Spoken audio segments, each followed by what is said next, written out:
The schedule is brutal. The schedule is brutal. So I'm not sweating at all, but it's going to be some hiccups, Like I said, the schedule is brutal. On top of that, Tyrese Halliburton is out again. I knew something was up when he came back in the middle of the road trip. This is real shit that I'm asking. Why did Tyrese Halliburton come back in the middle of the road trip? I hope he's not trying to rush back because of that All-NBA shit.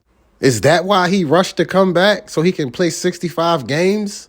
I understand he has this thing that he has to play a certain amount of games to qualify for an All-NBA team, and that would raise his salary. I understand. Could his incentive to make the All-NBA team be the reason he came back early? Did he rush back so he can play 65 games?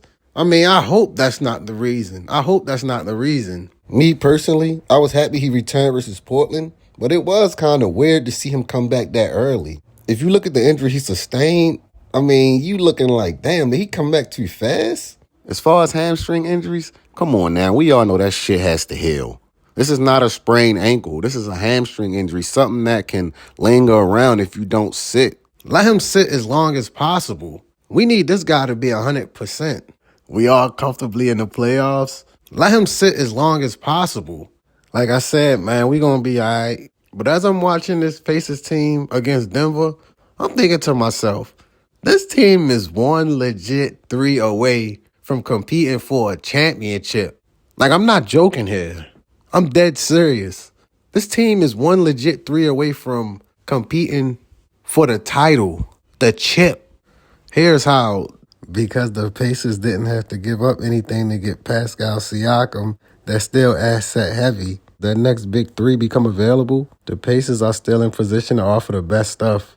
I ain't gonna say no names, but we got some young assets that people will want. Siakam at the 4, insert high-level impact player at the 3. You heard me. Insert high-level impact player at the 3. Now, how are the Pacers going to get this high-level impact 3?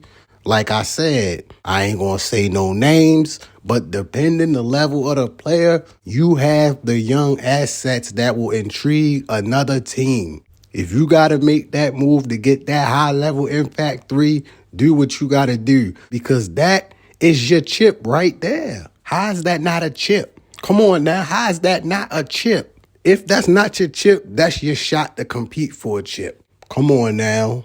There's nothing else to say. There's nothing else I can tell you. That's your shot at a chip. Now, this is barring injury.